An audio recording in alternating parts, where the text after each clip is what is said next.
Va ora in onda Alta Tiratura con Alessandro Gnocchi.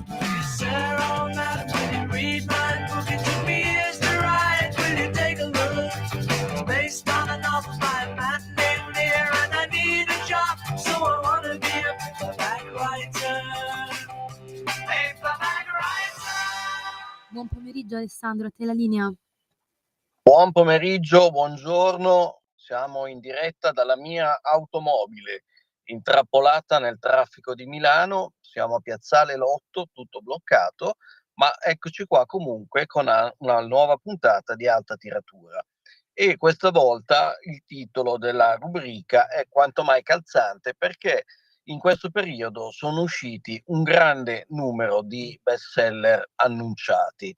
Innanzitutto abbiamo Dan Brown che stava in prima posizione nella classifica della settimana scorsa, questa volta scende di un gradino a seconda degli enti che fanno la rilevazione, perché il primo posto è occupato dal nuovo romanzo che inaugura un nuovo ciclo di Ken Follett, autore che non ha bisogno di presentazioni, ha venduto milioni di copie. Questo suo ultimo libro si intitola Il cerchio dei giorni e secondo me ha dei motivi di interesse. Il cerchio sarebbe il cerchio di Stonehenge, non so se avete presente, è quella costruzione megalitica della preistoria, fatta di rocce disposte in cerchio nell'Inghilterra centrale, che in qualche modo sembra alludere, richiamare qualcosa che c'è nel cielo, cioè sarebbe una specie di osservatorio astronomico primitivo.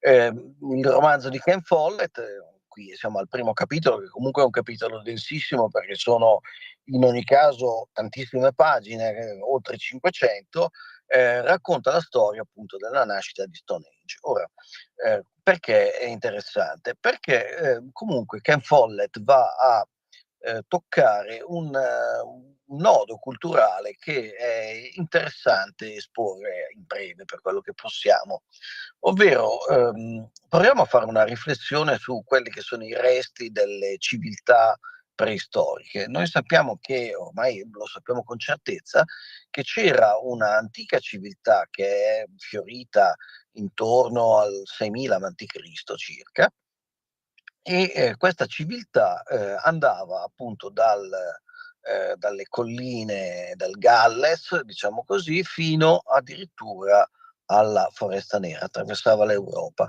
Il centro più importante era la Bretagna, che infatti è la sede delle più importanti installazioni megalitiche di quel periodo. Megalitiche, queste installazioni sono fatte con delle enormi pietre, sono dolmen, menhir, a seconda della destinazione, che peraltro è incerta. Si sa soltanto che alcune erano funebri, erano l'equivalente dei nostri cimiteri, delle nostre sepolture.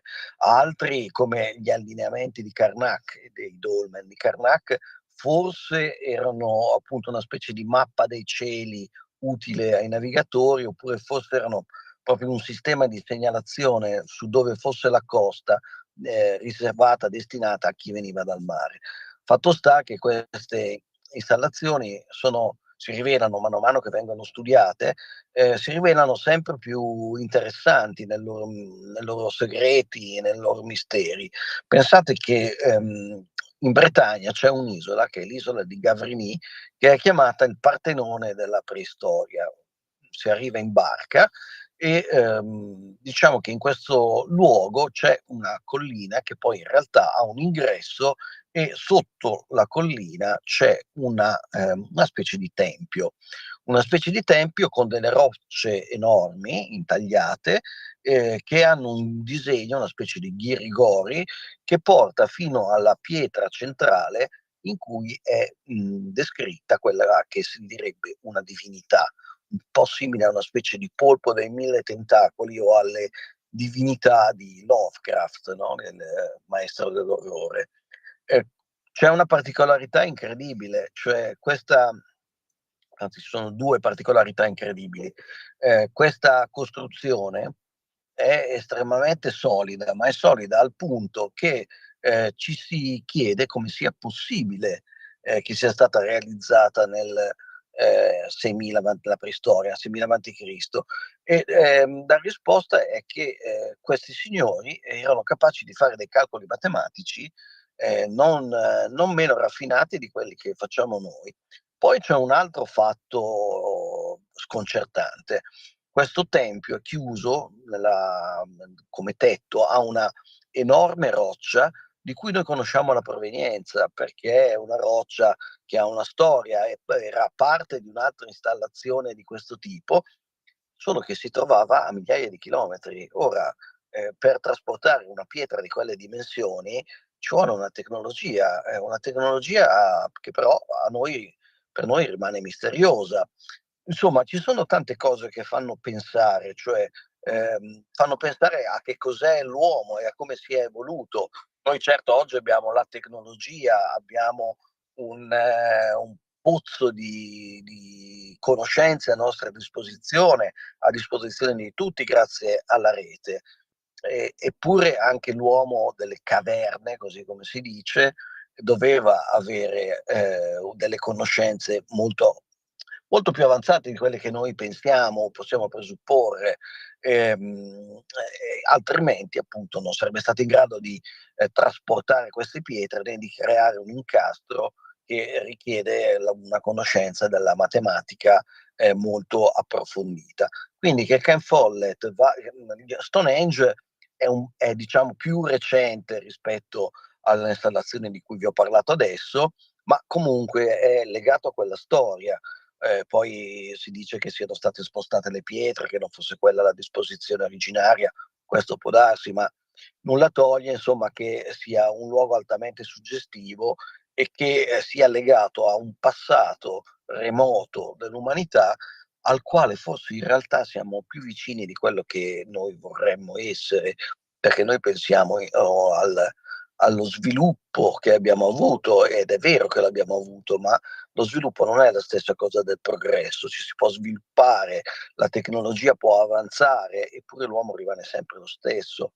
E poi forse la tecnologia e le conoscenze matematiche dell'uomo delle caverne appunto erano in qualche modo comparabili a noi, poi magari si sono perdute nel corso dei millenni, però insomma lì c'è una storia tutta da scoprire e infatti è una storia che è stata scoperta di recente in realtà. Di recente intendo negli ultimi 50 anni. Sono uscite le prime mappe complete di queste installazioni che ci mostrano questa civiltà che appunto stava su un territorio geografico enorme e tocca anche l'Italia, ma attenzione, non l'Italia continentale, la Sardegna. È la Sardegna che ha delle installazioni simili a queste. Quindi possiamo supporre che fosse anche una una civiltà appunto in grado di colonizzare, di superare gli ostacoli del mare, quindi in grado di navigare con attenzione. Ma adesso mi sto dilungando troppo su Ken Follett. Io vi consiglio di dargli un'occhiata, entrate in libreria, lo guardate, se vi sembra interessante lo prendete. Io lo prenderei. Poi al secondo posto abbiamo detto che c'è Dan Brown, al terzo e al quarto posto ci sono 2 libri dedicati a San Francesco. Uno l'ha scritto Cazzullo, l'altro l'ha scritto Barbero, Alessandro Barbero, lo storico. Cazzullo invece è un giornalista del Corriere della Sera, ha scritto tanti bestseller in questo periodo e mentre voi eravate in vacanza, facevate il bagno, andavate in spiaggia, lui scriveva questo saggio su San Francesco che va dritto al terzo posto in classifica. D'altronde questo è l'anno dei libri su San Francesco perché c'è una ricorrenza importante. Infatti diciamo è siamo esattamente a 800 anni dalla morte, 1225. Ehm, quello ovviamente i 2 libri sono diversi, quello di Cazzullo è più, come dire, divulgativo, anche quello di Barbero in realtà lo è, però insomma un po' più approfondito. Se volete delle informazioni vere, di prima mano, di un biografo, diciamo con i galloni accademici, ma anche Barbero ce li ha, ma insomma che ha studiato in maniera specifica San Francesco dovete tornare indietro alla biografia pubblicata da Chiara Frugoni per Einaudi qualche anno fa. È inutile ricordare l'importanza di Francesco, basterà dire che il primo componimento poetico in volgare è appunto il Cantico dei Cantici, così come il primo testo in prosa compiutamente volgare è la regola dell'ordine francescano. Solo per questo bisognerebbe appunto dedicargli una grande attenzione. Poi ovviamente c'è la figura del santo che è così importante e si identifica così tanto con l'Italia che è stato proposto in sostanza di rendere festa nazionale il giorno della nascita di Francesco d'Assisi. Ci saranno celebrazioni, sono già previste un'altra tonnellate di libri su di lui, però è un personaggio che merita sicuramente grandissima attenzione, sia da parte del lettore comune, sia da parte degli specialisti di storia, sia, ci auguriamo, anche da parte degli appassionati di letteratura, per il motivo che abbiamo detto, cioè che in sostanza è il primo autore della letteratura italiana. Benissimo, ma c'è un'altra cosa che vi voglio segnalare, che è un fenomeno che secondo me merita attenzione. Infatti il Giornale della Libreria, che è il giornale dell'AIE, cioè dell'Associazione Italiana Editori, ogni mese, pur non dando la cifra complessiva, segnala qual è il libro più venduto. Ora, il dominatore assoluto delle classifiche estive è un libro che, onestamente, devo dirvi la verità, non conosco, ma che mi documenterò presto, insomma, per vedere che cos'è. È un romanzo di Gianluca Gotto, si intitola Verrà l'alba, è stato pubblicato da Mondadori, e Gianluca Gotto è diciamo, un influencer, come si dice oggi, e in particolare è diciamo, uno che dà consigli sul benessere morale, spirituale e fisico. Cala queste sue lezioni che dà sul web all'interno di una storia romanzesca e devo dire il pubblico l'ha seguito alla grande, perché appunto è il libro più venduto di quest'estate e ovviamente non è il suo primo libro e anche gli altri avevano avuto buoni riscontri di vendite, ma in questo caso stiamo parlando di un bestseller che peraltro resiste perché subito dopo i titoli di cui vi ho parlato c'è proprio di nuovo ancora lui. Quindi un grande successo, è un fenomeno da capire, è anche un personaggio forse da portare più sulle prime pagine, comunque nelle pagine di cultura, per capire il fenomeno. Magari dal punto di vista letterario qualcuno potrà dire vabbè, ma è un influencer, vabbè, ma io a questi snobismi non credo. Comunque se un prodotto editoriale ha ottenuto questi risultati, qualcosa di interessante da scoprire c'è sicuramente, se non facciamo gli snobboni, e noi non lo facciamo. Adesso interrompiamo un attimo, ci sentiamo una canzone degli Stones, Crazy Mama, che ho scelto perché viene dalla prossima riedizione di un disco sottovalutatissimo dei Rolling Stones, Black and Blue, album del 76, magnifico, in cui si alternano chitarristi stellari perché gli Stones avevano appena perso Mick Taylor e per sostituirlo avevano chiamato nelle sessioni di Black and Blue personaggi come Jeff Beck e tanti altri. Tra questi Ron Wood, che poi verrà assunto dai Rolling Stones. Lui all'inizio non era uno Stones, era a contratto, però è un bel contratto anche perché dà 3 canzoni a questo album, che ripeto è un po' misconosciuto, ma è bellissimo, molto vario, molto bello. Adesso ci sentiamo Crazy Mama e con degli assoli splendidi, tra l'altro di chitarra blues, e poi torniamo con un tema completamente diverso, che è un tema anche spinoso che riguarda un autore controverso a dir poco, che è Jean Raspail.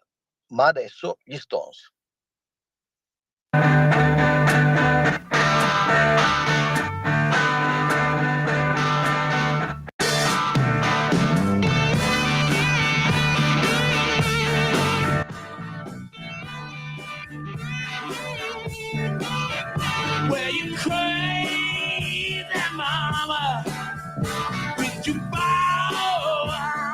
brain.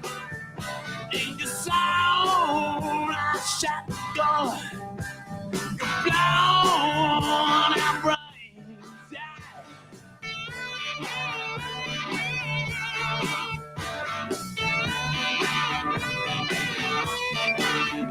You can scan live me, scour my name. You can steal my money. That don't mean a doggone thing. 'Cause if you really you can push it, don't bust your knees, little bullet. It's crazy, mama.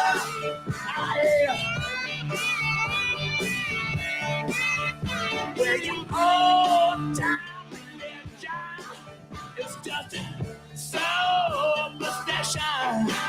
You're gonna pay our prices by your sacrifices.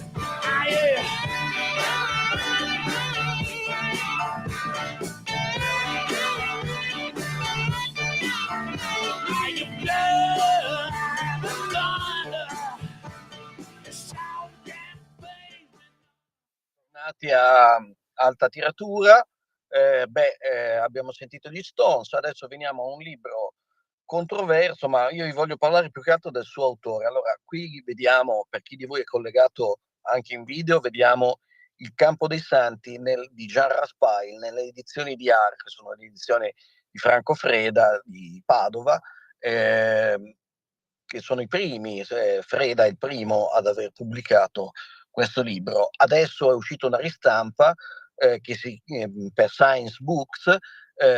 Diciamo che non c'è niente di diverso a parte la prefazione di Boni Castellane, perché la traduzione poi è la stessa delle edizioni di AR, e questo un po' mi dispiace, non perché le edizioni di AR abbiano fatto un cattivo lavoro, tutt'altro, è un'eccellente traduzione, però forse andava, come dire, un po' aggiornata dal punto di vista terminologico, ma insomma queste sono sottigliezze. Il libro ve lo consiglio, no, ovviamente è un libro che ha scatenato un putiferio e accuse di razzismo a non finire a Jean Raspail. Allora, perché? Perché si tratta di una specie di flottiglia al contrario, cioè dall'estremo oriente, dall'India, arriva una flottiglia in Europa, una flottiglia di disperati, 1 milione di disperati, che sbarcano sulle coste francesi e non trovano praticamente nessun ostacolo e di fatto invadono e fanno crollare il regime democratico della Francia. Diciamo che lo scalpore è dato da tanti elementi. Il primo elemento è che qui coloro che i navigatori della flottiglia sono ritratti come non delle bestie, ma insomma quasi degli uomini primitivi con una cultura arretratissima. E questo appunto espone Raspail a accuse di razzismo. Poi c'è il fatto che praticamente è chiaro a un certo punto che le navi partono dall'India, ma che Raspail sta pensando palesemente all'invasione dall'Africa magrebina, quindi dall'Africa islamica, in poche parole. Questo è un altro motivo di accusa. E poi il terzo motivo è che diciamo questa conquista, che avviene violentemente, è favorita da una quinta colonna, cioè da un ceto intellettuale e politico che non sa difendere le ragioni dell'Occidente perché non le conosce più e quindi non è in grado di opporsi ai selvaggi. Questo ha destato, appunto, come vi ho detto, scalpore. D'altronde Raspail è stato accusato praticamente di tutto, è finito in tribunale con l'accusa di razzismo e è stato assolto. È stato accusato di far parte di un'organizzazione terroristica, gli OAS, che erano, diciamo, quelli che quella parte di militari, adesso semplifico, quella parte dei militari che non avevano accettato la fine del colonialismo e erano stati anche dediti ad atti di terrorismo. Fungevano come una specie di servizio segreto deviato, ecco. Anche da queste accuse è uscito completamente immune. Ehm, Poi è stato accusato di essere un tradizionalista cattolico, e qui già un po' più ci siamo. Però io vi voglio raccontare quali sono gli altri libri di Raspail. Raspail certamente era un nostalgico della monarchia, ce lo dice lui in un suo saggio, ovviamente non tradotto in Italia, ed era un cattolico intransigente, anche se ha avuto dei momenti di, diciamo, di distacco dalla fede. Uno dei suoi libri, che è stato pubblicato in Italia qualche anno fa, purtroppo non si trova più, è L'anello del pescatore. È un libro incredibile perché praticamente immagina che un papa, che si chiama Benedetto, si dimetta dal soglio papale e quindi il soglio papale resti vacante o almeno diciamo che fino alla compresenza di due papi, uno ramingo e vagabondo per l'Europa e l'altro invece a Roma. Inutile dire che è stato scritto 15-20 anni prima del ritiro di Benedetto XVI. Raspail come professione ha fatto l'esploratore, non proprio antropologo perché non aveva gli studi di antropologia, però diciamo ha passato gran parte della sua vita a studiare le tribù del Brasile, per cui le accuse di razzismo francamente sono un po' strane, nel senso che è difficile che un razzista si dedichi per 20 anni a studiare appunto le tribù dell'Amazzonia. Ma veniamo a quello che è, secondo me, il vero capolavoro di Raspail, un libro che nessuno vuole ristampare. Io penso di averlo proposto più o meno a tutti gli editori che conosco, ed è un libro che si intitola I nomadi del mare. Fu pubblicato molti anni fa, all'inizio degli anni 60, e forse anche prima, da Longanesi. Longanesi lo apprezzava molto come scrittore. I nomadi del mare è un autentico capolavoro. Racconta la storia di questa tribù, appunto nomade, che viene scacciata dalle varie guerre, ma che sono anche guerre tra tribù locali, viene schiacciata dalle guerre sempre più a sud fino a che non si trova nelle cosiddette terre del fuoco, no? Tra Cile e Argentina, davanti al Polo Sud. Questa tribù non solo deve fare che è una tribù di selvaggi, perché cioè Raspail non crede al mito del buon selvaggio, è una tribù che ha delle abitudini preistoriche terribili, però diciamo vive con innocenza queste sue abitudini terribili. A un certo punto deve fare i conti non solo con i nemici locali, ma anche con i colonizzatori, in particolare gli spagnoli. Il contatto tra gli spagnoli e la tribù è devastante per entrambi, perché i colonizzatori perdono la testa e iniziano a farne di ogni ai selvaggi locali. La tribù invece viene praticamente distrutta e decimata. Ma è qui c'è la grande trovata poetica poetica e anche ideologica di Raspail, perché quando rimane l'ultimo di questi nomadi del mare, che si allontana con la canoa per fuggire da tutto, per fuggire dalla sua tribù, ma per fuggire anche dai colonizzatori, ecco, quando arriva in fondo al mare, in lontananza, ecco che Dio è come se spuntasse dalle nuvole e dicesse: quell'uomo io lo proteggerò per sempre, anche se obiettivamente è un uomo malvagio, cioè, o comunque un uomo che ha porta su di sé il peccato originale, cioè è cattivo, ma è cattivo come sono cattivi i colonizzatori, così come sono probabilmente cattivi tutti gli uomini quando si trovano in certe situazioni o all'interno di una società che non incoraggia appunto i buoni sentimenti cristiani. E quindi diciamo pari e patta, cioè sì, certo, ce l'ha con gli uomini della tribù, ma ce l'ha anche con i colonialisti. Anzi, i colonialisti sono ritratti forse ancora con maggiore cattiveria, perché non hanno neanche la scusante di non conoscere Cristo, lo conoscono e lo maltrattano, e maltrattano quei selvaggi che, pur cattivi, sono comunque creature di Dio che meritano rispetto e non meritano di sparire dalla faccia della terra. Ecco, vedete che siamo passati dalle accuse di razzismo a il contrario, nel senso che Raspail in questo libro tutto è fuorché razzista, nel senso che appunto gli uomini non sono buoni di natura, non esiste il buon selvaggio, tutte le culture rischiano di degenerare in qualche cosa di estremamente crudele, ma in ogni caso nessun uomo ha il diritto di sopraffare e cancellare gli uomini che appartengono ad altre tribù, ad altre razze, ad altre culture. Quindi ecco, abbiamo il paradosso dell'antropologo o aspirante antropologo accusato di razzismo, che scrive un libro che è il meno razzista forse che io abbia mai letto. E con questo vi consiglio di recuperare Il Campo dei Santi, e se lo trovate nell'usato, costa anche poco se lo trovate, e secondo me lo trovate su Amazon, su eBay o da qualche parte. Prendetevi I Nomadi del Mare, che è veramente un capolavoro.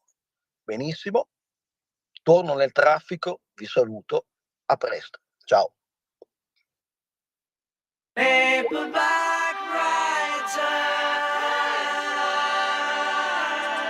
Avete ascoltato Alta Tiratura.